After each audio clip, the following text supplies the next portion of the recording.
Muito bem, meus queridos, sejam bem-vindos aí a mais um vídeo. Então hoje, retomando a minha série sobre psicanálise, eu trago para vocês as organizações psíquicas, que basicamente Freud elenca 3 classes, que são as neuroses, as psicoses e as perversões. Hoje eu vou falar das neuroses, tá?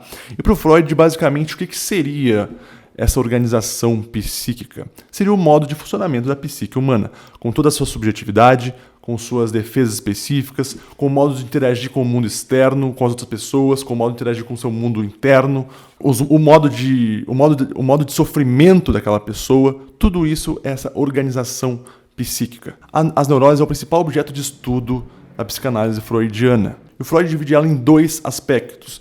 Ele fala das neuroses atuais, que é a neurastenia e a neurose de angústia, que eu não vou falar hoje delas, ok? E as neuroses de transferência. Transferência é um conceito psicanalítico complexo, que eu também vou falar em outro vídeo, ok? Mas basicamente, essas neuroses de transferência são 3: fobias, obsessões e histerias. O que acontece nas neuroses? O indivíduo ele tem a necessidade de obter satisfação de seu desejo, que é a pulsão libidinal, mas, ao mesmo tempo, ele é impossibilitado de descarregar essa pulsão. É importante dizer aqui, cara, que a neurose é um comportamento presente em todas as pessoas. O que vai diferenciar aqui, se passa a ser uma doença, é o grau, tá? Então, às vezes, o indivíduo ele vive bem com a sua neurose. Não causa sofrimento a ele, não causa sofrimento no meio social, ok? E também é importante enfatizar que o indivíduo neurótico ele não perde a noção da realidade, ele não perde a noção de ter um juízo crítico de valor, tá? Ao contrário do psicótico. Então, vamos falar das fobias ou histeria de angústia. As fobias, elas têm um contexto muito específico. É um objeto específico, é um local específico, é um cenário específico. Então, uma vez eu conheci uma pessoa que tinha muito medo de sapo. Entendeu? Ela entrava em pânico, ela olhava um sapo, ela se apavorava, ela não conseguia reagir, ela só gritava. Tu tinha que pegar a pessoa no colo e tirar ela dali. Ou seja, isso é uma fobia. E as fobias, assim como as outras neuroses, também são desencadeadas lá na infância. Então, por exemplo, meus queridos, vamos supor que eu sou uma criança e eu estou em casa com a minha mãe e o tempo começa a fechar, né? Com nuvens escuras no céu, começa a dar trovão. E a minha mãe, o que ela faz? Ela fica apavorada. Ela começa, meu Deus, vai dar vento, vai destelhar a casa, meu Deus do céu, preciso ligar para alguém. E ela fecha a casa. Ela cria um cenário perfeito para desencadear uma fobia em mim, por exemplo. E aí, quando eu me tornar adulto, essa fobia, ela externaliza. E o pior é o seguinte, ela está no inconsciente. Eu não estou consciente do que está acontecendo, do que ela tá agindo sobre mim. Entende? Mas ela está agindo.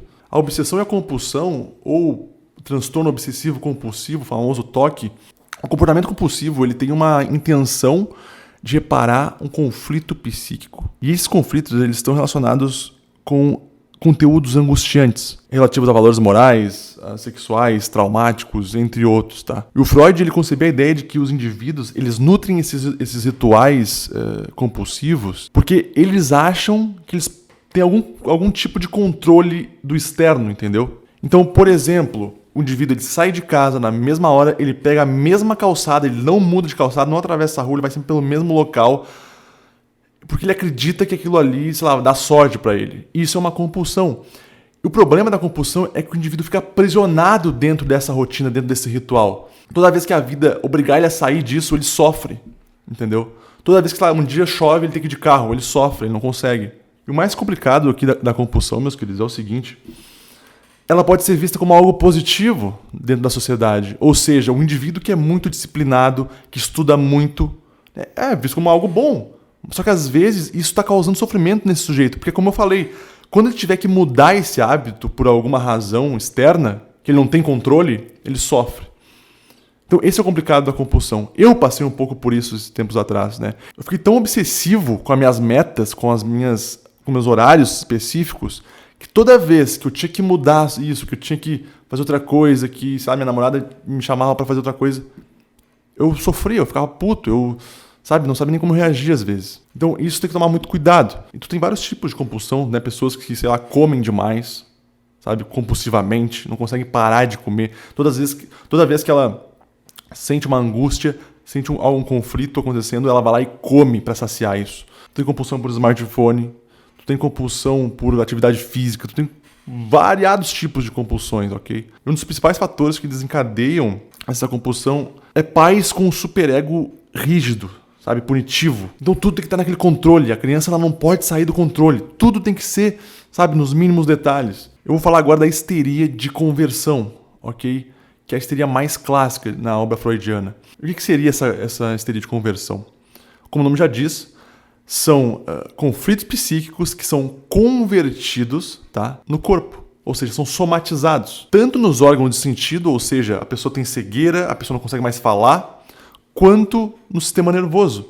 Sei lá, a pessoa ela tem paralisia de algum membro, ela tem contraturas musculares.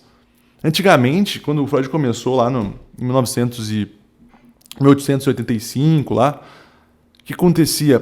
Tinha alguns pacientes que não conseguiam enxergar, e aí vinham os médicos e não conseguiam encontrar uma causa para aquela cegueira. E muitas vezes eles achavam que o paciente, sei lá, estava louco, estava se fazendo, mas não, ele estava tendo uma histeria de conversão. Eu já falei aqui de um exemplo, que o Freud tinha uma paciente, né, que tinha muita dor de cabeça, sabe, uma dor de cabeça insuportável. E aí, o que aconteceu? Ela foi, né, fazer a análise, e em determinado momento ela disse pro Freud que o olhar da avó dela penetrava direto no cérebro dela. Então ela descobriu isso.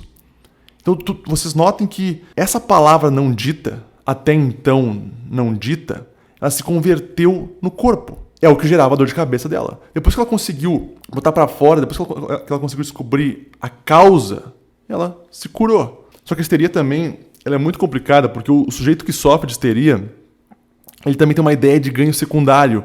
Ou seja, é como se fosse uma vantagem que o indivíduo ele adquire, porque isso pode gerar uma espécie de ganho positivo para aquele sujeito. Então, por exemplo, um indivíduo histérico que é cometido com uma paralisia de alguma perna, sabe, sei lá, ele precisa ficar deitado.